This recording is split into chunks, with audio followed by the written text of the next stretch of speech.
자, 이번 시간에는 작업장의 산업 안전에 대해서 배워보기로 하자.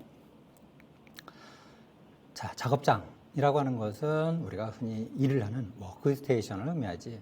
여기서 우리가 안전과 관련된 문제로 보면은 우리는 에너지를 사용하면서 지금은 전기 에너지를 가장 많이 사용하고 있지. 그래서 어떤 산업 현장이든 전기는 반드시 사용하게 되는데 이와 관련된 안전 그리고 또 산업 현장 중에서 가장 재해가 많은 건설 현장의 건설 재해 그리고 지금 플랜트 산업이라고도 하는데 그래서 지금 또 화학 공정은 우리 현대 사회에서 또 빼놓을 수가 없지. 그래서 이런 화공 안전 그리고 또 모든 산업 현장에는 기계가 있기 마련인데 이런 기계는 에너지를 사용해서 인간이 하는 일을 대신 해주게 되는데 이러한 기계를 사용하면서 생길 수 있는 기계 안전에 대해서 크게 이번 시간에 다뤄보도록 하자.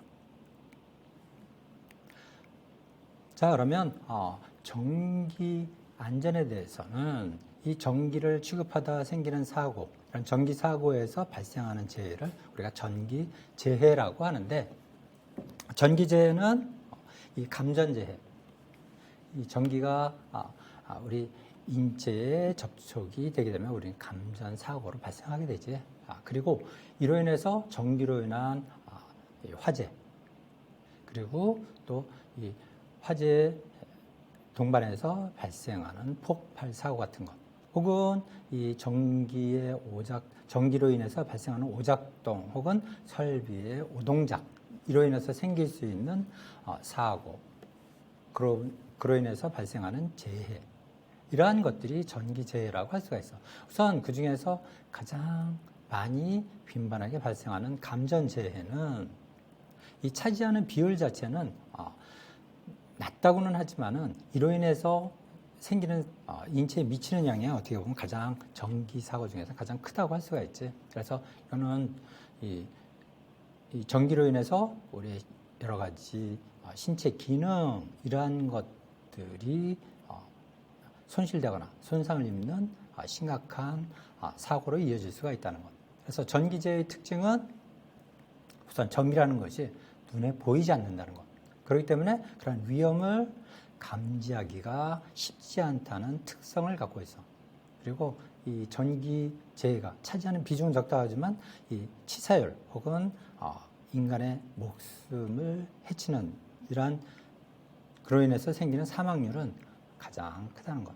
그래서 사망률 전체 중에 9.25%를 차지할 정도로 높다고 보고가 되고 있어.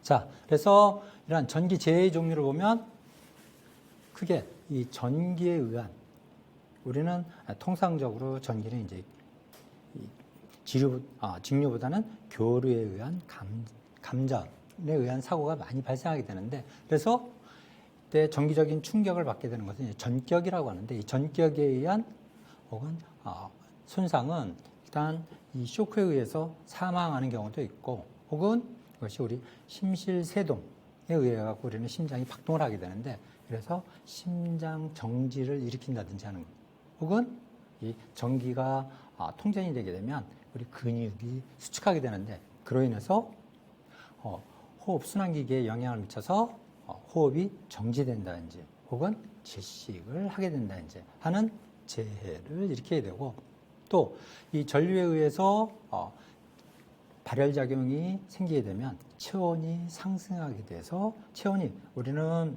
요즘 여러분들 어딜 가나 신종 코로나 때문에 이제 체온을 측정하게 되는데 체온이 우리는 통상적으로 이 동물에 속할 때 우리는 항온동물이라고 그러지. 그래서 결국 우리 체온의 변화 범위가 그렇게 넓지가 않아. 그래서 이 체온이 상승하면 사망을 이르게 되고 또 체온이 너무 낮아져서 사실은 저체온증으로 사망을 하지. 특히 우리 체온보다 낮은 해수라든지 이런데 좀 장시간 방치하게 되면 체온이 낮아져서 저체온증으로 사망하기도 하는데 이 전기에 감전되게 되면 발열작용이 생겨서 이로 인해서 체온이 상승해서 사망을 하게 된다는 거예요. 그래서 전류의 작용에 의해서 또 화상을 입기도 하지. 그것은 뭐 신체 일부이기도 하고 또 이렇게 화상을 입게 되면서 문제는 바로 조직이 우리 신체 세포의 조직이 파괴된다는 것이죠. 또 하나는 이 쇼크에 의해서 쇼크가 발생하면 잠깐 정신을 잃기도 하고 그러다 보면 예를 들어서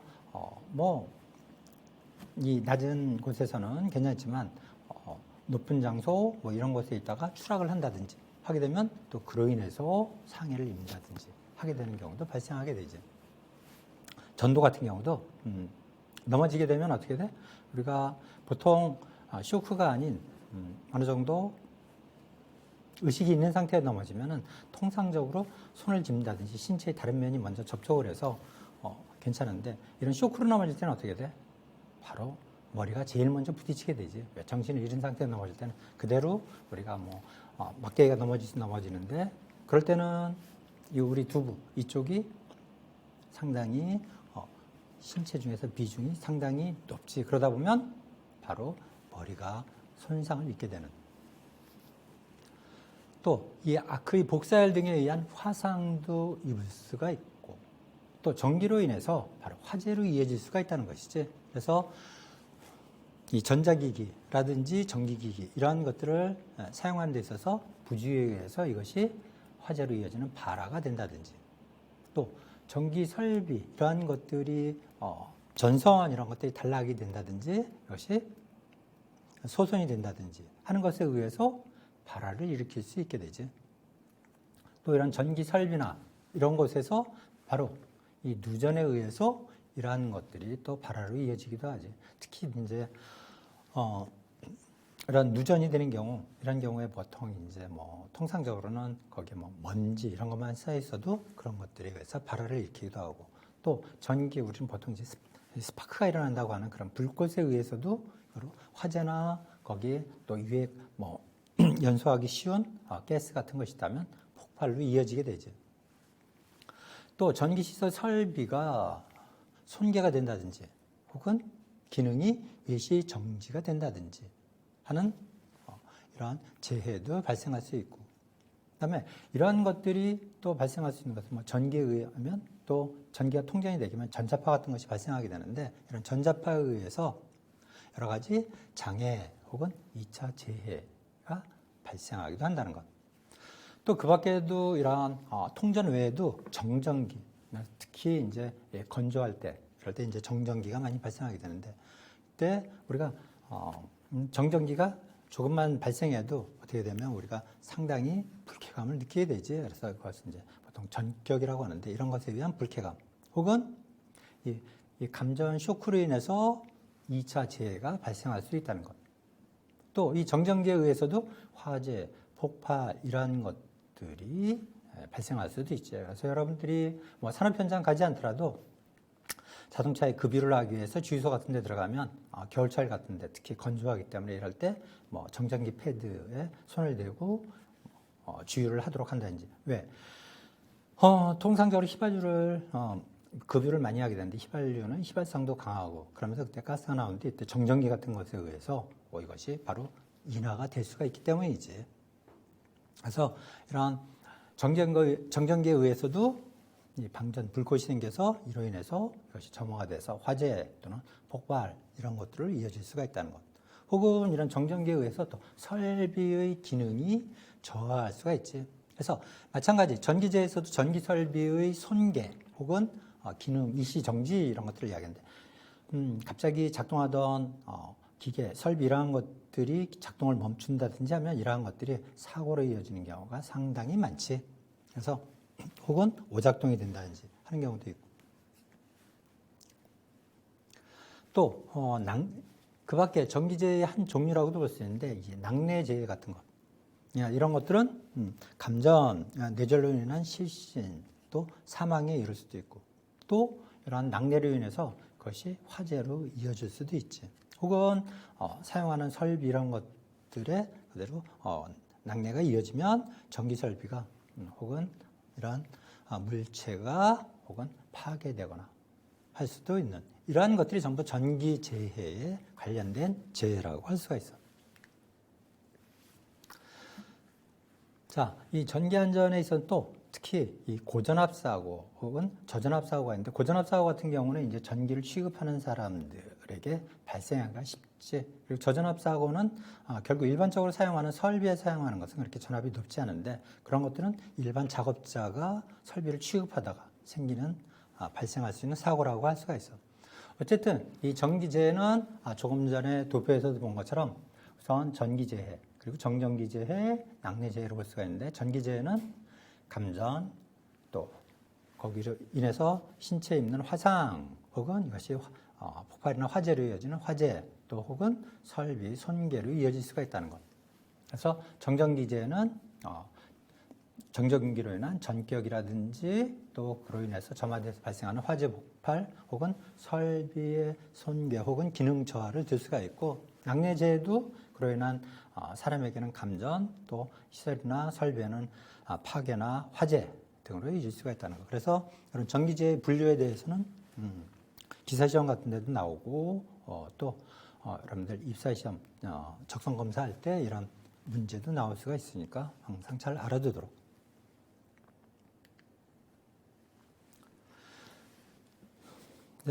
전기가 흐르게 되면 이제 통전을 하게 된다고 하는데 통전 전류의 크기는 최소 감지 전류가 있고 그다음에 신체에 고통을 주는 고통 전류. 그래서 통상적으로 고통을 준다고 하는 것.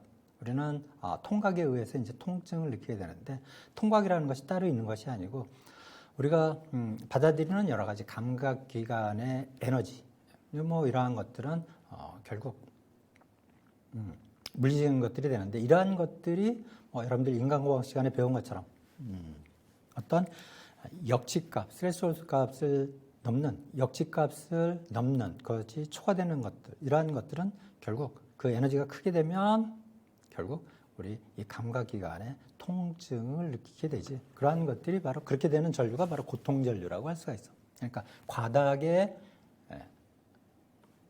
이것이 흐르게 될 경우 이탈 가능 전류가 있고 이탈 불능 전류가 있어. 그리고 또 심실세동 전류라고 하는 것은 우리 인간은 활동할 때 미약한 전류가 흐르게 되는데 여러분들 인간공학 시간에 배운 것처럼 우리가 근육을 움직일 때 일반적인 근육 물론 모든 우리 기관은 세포로 이루어져 있는데 이 근육 같은 경우는 이제 세포가 많이 구성되어 있고 이러한 것들이 근육이 움직이면서 힘을 내게 되는데 이때는 좀 그래도 인체에서는 좀 더 강한 전류가 돼서 이제 1000분의 1볼트 정도 되는 그래서 미리볼트로 나타내는데 이런 미약한 전류가 발생이 되고 뇌파 같은 경우에는 100만 분의 1볼트 정도 그래서 마이크로볼트의 전류가 나오게 되는데 심실세동 전류라고 하는 것은 이제 미리볼트 단위가 되겠지 이제 근육을 움직이는 것이기 때문에 그래서 이런 심실세동 전류 등이 있다는 것. 그래서 이 감전 사고가 발생하게 되면 응급처치는 결국 이 쇼크에 의해서 혹은 심장 근육이 또는 심실을 움직이는 근육이 이것이 수축이 돼서 호흡이 정지하는 거기 때문에 인공호흡법이나 심장 마사지 등을 통해서 이것을 응급조치를 취하게 되지.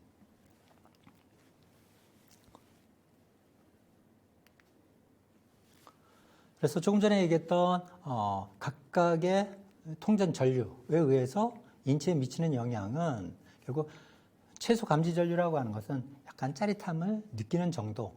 그래서 이거는 전류 치료 치면 단위를 미리암페라고 할 때 1미리암페어 정도. 이 고통 전류는 참을 수 있으나 어느 정도 고통을 느끼게 되는 것.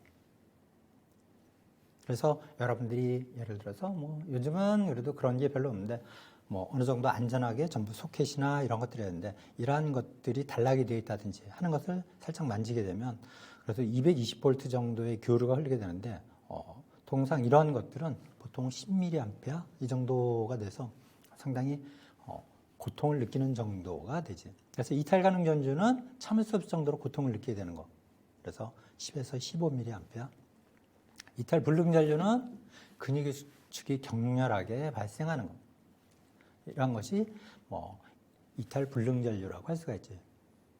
그래서 심실세동 전류, 심장의 기능을 잃게 되고 이것이 호흡이 정지되니까 수분 이내에 사망을 하게 되는 것은 50에서 100mA 정도가 되는 겁니다.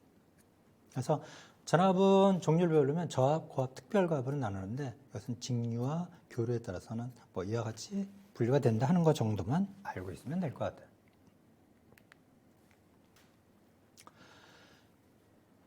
그래서 전격에 영향을 주는 요인은 보통 통전전류의 세기, 그리고 이게 시간, 그리고 전원이 어떤 종류, 하는 뭐 교류, 직류 같은 인체 저항, 그리고 통전전압의 크기 혹은 주파수, 그다음에 파형, 그리고 전격이 되었을 때 심장의 맥동 주기의 위상 이런 것과 관련해서 전격에 영향을 받게 된다는 거예요. 그래서 감전사고는 결국 가장 빈도가 전기사고 중에서는 높다는 것. 그래서 이 전격은 인체 전기가 흐를 때 나타내는 어떤 우리 인체의 생리적인 형태로 나타나는 결과인데, 뭐 찌릿한 느낌 혹은 그로 인해서 근육이 수축된다든지 하는. 그래서 통전 경류별로 이 개수가 다르게 되는데 이것은 표에서 보여줄 수가 있고 이건 나중에 보여주고, 예방 대책은 작업에 대한 안전 교육, 그리고 사고가 발생했을 때 그것을 조치나 처리를 어떻게 해야 되는지 하는 것들을 작성해 놓을 필요가 있고, 항상 이런 전기 설비 같은 것은 정기적으로 점검을 하고 정비를 해 놓을 필요가 있겠지. 그리고 이런 전기기기에는 위험 표시를 해 놔서, 여러분들 뭐 컴퓨터 같은 경우를 보아도 통상 여러분들과 같은 공대생들은 뭐 컴퓨터 같은 경우 부품을 사서 조립하는 경우도 많이 있는데, 혹은 뭐 이상이 생길 때 뜯어본다든지 하거나 뭐 메모리나 이런 걸 확장하기 위해서 이것을 분해를 해보게 되면 거기에 전압이 흐르는 것은 항상 위험 표시가 되어 있지. 그래서 이와 같이 전기기기에는 항상 위험 표시를 해 놓을 필요가 있다는 것. 조금 전에 얘기했던 통전 경로별 심장전류 개수인데, 통전 경로가 왼손에서 가슴 쪽으로 하느냐 오른손에서 가슴 쪽으로 하느냐 하는 것에 따라서 달라지고, 또 왼손에서 한 발 또는 양발, 이 경로가 어떻게 되느냐에 따라서 전류 개수가 이렇게 조금씩 달라질 수가 있다는 것. 뭐 이런 것이 있다는 것 정도만 여러분들은 알아두면 될 것 같아. 뭐 굳이 외우거나 그럴 필요는 없고. 그래서 우선 중요한 것은 이런 전기에 의해서 화재가 발생할 수가 있는데, 그 원인을 보면 가장 많은 것이 이런 이 전기가 흐르는 전선의 단락, 혹은 이것이 섞여서 접촉이 되었을 때, 혹은 누전이 되거나 지락이 되었을 경우, 혹은 여기에서 불꽃이 튀는 스파크가 발생했을 때. 그래서 전기 설비에는 폭발 사고를 방지하는 방폭을 할 필요가 있고, 그다음에 내압 혹은 내부압과 본질 앞면의 방폭 구조를 이것은 고려할 필요가 있겠죠. 자, 그다음 산업 현장의 재해 중에 가장 많은 것이 이 건설 재해라고 할 수가 있어요. 그래서 건설 안전이 항상 국가적으로도 항상 제일 화두가 되고 여기에 심혈을 기울이고 있고, 이 사망 사고가 가장 많은 곳이 또 이 건설 사고이지. 그래서 건설 안전에 대해서는 항상 이것이 이 자동화하기 쉽지 않다는 것, 기계화하기가 쉽지 않다는 데서 생기는 것이고, 또 다루는 것들이 상당히 무겁고 그러한 자재 또 혹은 물자 이런 것들을 다룬다는 것, 그로 인해서 거기에 추락하고 또 높은 곳에서 추락을 한다든지 하는 이러한 것들. 그래서 이 건설 안전과 또 유사한 것이 이제 선박 같은 경우. 그래서 선박은 건조를 한다 그러지. 그래서 이 건설 현장의 건설과 유사한 것이 상당히 많다는 것. 그리고 마찬가지 기계화가 쉽지 않다는 그런 것 때문에 사람이 일일이 높은 장소에서 작업을 하고 하는 것이 많다는 것이 바로 건설과 선박의 공통점이라고 할 수가 있는데, 어쨌든 그래서 선박 같은 경우에 있어서도 건조할 때 이런 건설 안전에 유사한 건설 안전 조치와 유사한 조치를 취해야 한다는 것. 그래서 건설재의 특징은 재해 발생 형태가 전기나 기계, 화공 이런 것들은 어느 정도 정형화시킬 수가 있는데, 이런 것들은 형태가 다양하다는 것. 그래서 건설 현장 혹은 업무 이 공정에 따라서 이런 것들이 다 다르고, 이때 추락이나 혹은 넘어지는 전도 혹은 부딪히는 충돌, 또 어떤 물건이 떨어지는 낙하, 비례, 날라오는 이런 것 등의 재해가 있다는 것. 그래서 이 건설재해는 추락, 전도, 충돌, 낙하, 비례 등이 빈번하게 발생하고 종류를 이렇게 나뉜다 하는 것 정도는 알아두도록, 이런 것들도 시험에 나오니까. 그래서 이 중대재해가 발생하기 쉬운 것은 결국 이 건설 현장에 사망사고가 많은 것도 결국 높은 곳에서 작업을 하다가, 그리고 각각 여러 가지 중기계, 크레인이나 뭐 여러 가지 것들, 이런 것들이 많이 사용하고 있어서 일단 재해가 발생하면 중대재해로 이어지기가 쉽고 사망하는 확률이 많다는 것. 또 이 복합적인 재해가 자주 발생해서 이 건설 현장에서는 많은 공정들이 서로 연계되어 있어서, 예를 들면 앞에 공정이 부실하면 그것이 그 다음 공정 등에도 계속적으로 영향을 미치게 된다는 것. 잘못하면 대규모 재해가 발생합니다. 왜? 이 건물 같은 게 붕괴로 이어진다든지, 여러분들 가끔 뉴스에서 보는 것처럼 건설 현장에 크레인이 넘어져서 이 다른 대중교통 등을 덮친다든지 사람들에게 영향을 미친다든지 해서 큰 재해로 이어지는 경우가 있죠. 그래서 건설재해를 예방하기 위해서는 우선 이런 경영자의 안전에 대한 인식이 투철해야 되는데, 사실 대부분의 대형 건설사 이런 것들은 그래도 그나마 많이 이러한 것들이 건설 안전에 대한 인식을 갖고 어느 정도 여기에 대해서 예방을 많이 나서게 되는데, 사실 이러한 것들이 건설 현장 같은 경우에는 계속 하청에 하청으로 가는 형태가 많다 보니까, 그렇게 되면 어떻게 돼? 대부분 영세해지지. 영세해지면 사실 이런 안전 이런데 경영자 간의 투자가 쉽지 않다는 것. 그래서 사고가 많이 발생하는 원인이기도 하지. 그래서 요즘은 이제 법이 바뀌어서 하청업체에서 이런 사고가 발생해도 이 본청에서도 같이 책임지도록 하는 것이 되어서 어느 정도 이러한 사고를 줄이기 위한 노력들이 우리 사회적으로 많이 이루어지고는 있는데, 아직도 건설 현장에서 이런 안전의식 문제, 이런 것들, 왜? 지금까지 많이 그렇게 해왔다는 이 관습 혹은 안전 불감증, 이러한 것들이 결국은 이 건설재해를 줄이는데 그렇게 큰 걸림돌이 되고 있다는 것. 그것도 항상 적정 공사 기간이 확보돼야 되는데, 그것을 공기를 단축하기 위해서 많은 무리를 하다 보면 결국 이런 건설재해로 이어질 수가 있기 때문에 적정한 공사 기간을 확보하는 것도 중요한 것이라고 할 수가 있어요. 때로는 이런 근로자에 대한 안전교육을 철저히 할 필요가 있는데, 사실 대부분 보면 우리 인간은 또 나는 괜찮겠지 하는 또 긍정적인, 좋지 않은 긍정 마인드가 있어서 근로자에 대한 안전교육이 계속 철저하게 이루어져야 함에도 불구하고 잘 안 되고 있다는 것. 그래서 여러분들이 가끔 요즘은 이제 이 코로나 시국 때문에 결국 이독이나 이런 것들이 많지 않은 그런 상태지만은 가다 보면 곳곳에 건설 현장들이 많은데, 이런 것은 항상 아침 저녁으로 조회나 이런 것들을 하면서 계속 안전에 대해서 하는데도 불구하고 결국 사고는 끊임없이 발생한다는 것. 그래서 이런 안전교육이 결국은 세뇌교육처럼 돼서 결국 지켜야 될 수칙, 이런 것들을 반드시 지켜야 되는데 이게 쉽지 않다는 것.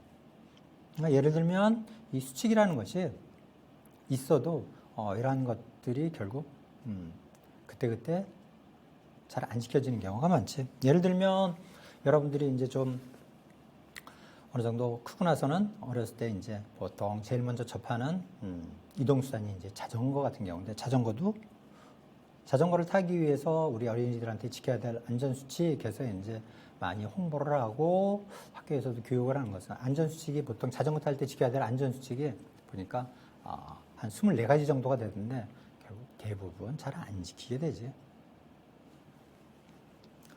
또 아까 얘기했던 하청이나 하도급에 대한 안전관리 체계를 좀 더 강화해 나갈 필요가 있고, 또 하나는 이제 근로자가 이런 안전에 대한 의식, 인식의 변화를 가져야 돼서 안전보건교육에 적극 참여하고 사용해야 되는 안전보호구 이런 것들을 반드시 사용하고 또 그것이 없을 때는 지급을 요구할 필요도 있다는 것. 결국 스스로는 자기 자신은 스스로 지켜야 한다는 것. 재해 발생 원인을 보면 가장 빈번하게 발생하는 이 낙하, 비례에 대한 재해 발생은 결국 항상 여러분들이 어디를 건설하는 곳을 항상 지나가다 보면 거기에 항상 그림으로 그려져 있는 것이 안전모와 안전화를 착용하라고 되어 있는 것인데 그렇게 되어 있는데도 보면 잘 안전모를 착용하지 않는다는 것. 또 작업 중 작업원이 재료나 공구를 떨어뜨린 경우도 있고. 그래서 보면 이 고층에서 작업하다 보면 위에서 작업하다 보면 사람은 누구나 다 실수를 하게 돼 있지. 그래서 하다 보면 재료나 공구를 떨어뜨릴 수가 있는 것. 또 그래서 이것이 사망사고가 워낙 많기 때문에 이 안전망이라는 것도 설치하고 작업을 할 때는 이제 안전그네 혹은 안전대를 착용하고 항상 생명줄을 걸게 돼 있는데 이러한 것들이 잘 유지 관리가 잘 안 돼서 발생하는 경우가 많다는 것. 얼마 전에 발생했던 건설 현장의 추락사고 같은 경우도 이것이 안전대를 항상 매다가 마침 안 맸을 때 이런 사고가 발생하고 또 그 밑에 다른 곳엔 다 했는데 안전망이 그곳에만 없다든지 하는 이런 식으로 해서 사고가 발생한다는 것. 그래서 이런 것에 대한 안전망에 대한 유지 관리를 철저히 할 필요도 있다는 것. 그래서 높은 위치에 놓아둔 물건이 정리정돈이 안 돼서 이것이 낙하한다든지 혹은 날아간다든지 하게 된다는 것. 그래서 물건을 버릴 때는 투하 설비를 하지 않아야 되는데 보통 시간에 쫓긴다든지 하게 되면 밑으로 빨리 하기 위해서 이런 것을 하는데 그러한 것들이 예의치 않게 결국 낙하 비례로 이어져서 사고를 일으킬 수가 있다는 것. 또 위험한 곳에 대한 출입 금지, 또 감시인 배치 이런 것들을 제대로 조치를 해놓지 않아서 사고가 생기거나 또 작업 바닥의 폭, 간격 이러한 것들이 구조가 나쁜 경우에도 발생하게 되지. 그래서 이 방호 설비 보통 이제 우리가 대책을 세울 때는 근원적인 대책, 그 위험이 있는 것을 없애거나 혹은 그 자체에 대한 것을 대책을 세우는 건 이제 근원적 대책이라고 하고, 그는 어쩔 수 없이 그것이 감소해야 되는 경우, 그때는 이제 방호 조치를 하게 되는데, 이 방호 그때 조치하는 설비는 보통 낙하하는 것으로부터 보호하기 위해서는 주로 낙하되는 것은 이제 건설 현장에서는 철골을 조립한다든지 그때 볼트 같은 것을 체결한다든지 하는 그런 작업을 했을 때 이때 사용되는 방호 설비는 양생을 하거나 철망 같은 걸 하거나 또 방호로 울타리를 치거나 하는 것들을 할 수가 있고, 또 제3자의 위험 행동으로부터 보호하기 위해서는 그때는 뭐 양생 철망 혹은 양생 시트, 울타리, 방호 선반 이러한 것들을 사용할 수가 있고, 이제 불꽃이나 비산 이러한 것들은 건설 현장에서 보면 이제 철골 같은 걸 쓰면서 용접 같은 것을 많이 하게 되는데, 혹은 또 용접은 붙이기만 하는 것이 아니고 절단할 때도 쓰게 되지. 불꽃을 이용해서 이제 절단을 하는 이런 것을 할 때는 선먼포 이런 것들을 통해서 이 불꽃 혹은 이런 것들이 비산하지 않도록 할 수가 있다는 것.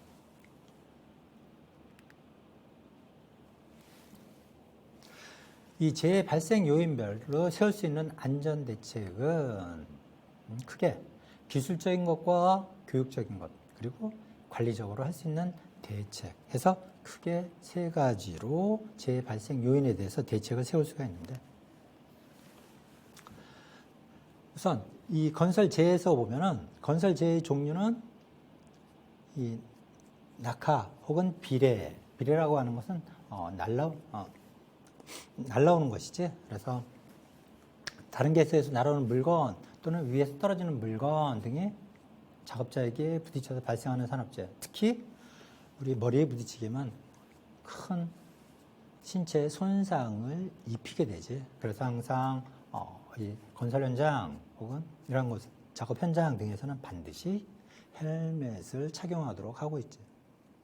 그래서 추락재해 같은 경우는 이제 넘어지거나 혹은 계단에서 추락하거나 혹은 높은 위치에서 작업을 하다가 추락하는 형태의 것들이 있고, 그래서 추락으로 인해서 결국 신체적으로는 이제 기능이 손실된다든지 해서 이제 불구가 되는 재해, 이게 통상 1년에 20만 건에서 30만 건 정도가 된다고 그래요. 그러니까 엄청나게 많은 것이죠. 그리고 추락은 전체 작업장에서 불구가 되는 신체 손상, 부상의 17.2%를 차지한다고 하지. 그래서 이로 인해서 또 추락하게 되면 통상적으로 두부 손상을 입어서 우리 머리에 손상을 입게 돼서 난지 혹은 많은 충격, 압박에 의해서 사망을 하게 되는데, 이때 전체 작업장 사망자 수의 12.5%를 차지한다고 해. 그래서 미국에도 이런데 결국 뭐 건설 현장은 어디나 유사하기 때문에 이와 우리나라에도 다르지 않다는 것. 그래서 추락의 종류는 넘어지는 것이 있고 계단에서 추락, 높은 데서 추락하는 것이 있다 그러는데, 이런 것들이 차지하는 비율, 그래서 넘어져서 생기는 비율이 51.4%로 가장 많고, 또 전체 사망의 22%나 차지한다고 그래요. 높은 데서 추락하게 되면 이 사망률은 또 더 많아지게 되지.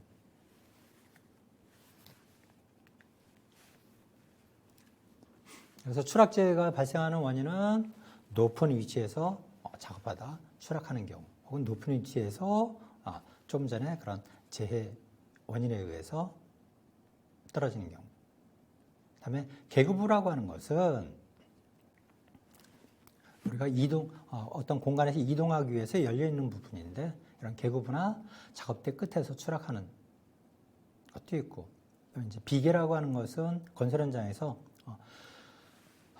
건물 바깥쪽에 쳐져 있는, 작업하기 위해서 설치되어 있는 것, 그래서 일종의 작업 발판으로 사용하기 위해 설치되어 있는 것, 이것을 비계라고 하는데, 그런 비계로부터 추락. 그래서 또 이 높은 곳에 작업하기 위해서 사다리나 혹은 작업대 끝에서 추락을 한다든지, 혹은 이동식 비계는 결국 이 발판을 이동시켜 가면서 하는 것, 이것이 이동식 비계라고 하는데, 이런 이동식 비계로부터 추락하는 것. 예를 들면 이동식 비계는 여러분들이 이제 건물 외관 청소를 하기 위해서 매달려져 있는 것들, 이런 것도 일종의 이동식 비계라고 할 수가 있지. 그래서 또 이것이 철골로 되어 있는 철골 비계에서 조립 작업을 하다 추락한다든지, 혹은 이 슬레이트 지붕에서 추락을 한다든지. 슬레이트라고 하는 것은 얇은 판으로 되어 있는 것인데, 이러한 것으로 되어 있는 지붕, 이러한 것들이 그렇게 견고한 부분도 있지만 견고하지 못해서 여기에 구멍이 뚫린다든지 해서, 혹은 파손이 된다든지 해서 추락하는 경우지. 그다음에 여러 가지 이 비계에서 작업만 하는 것이 아니고, 또 건물이 다 지어지면 이 비계를 또 해체하는데, 이런 해체 중에 추락하는 경우도 많고.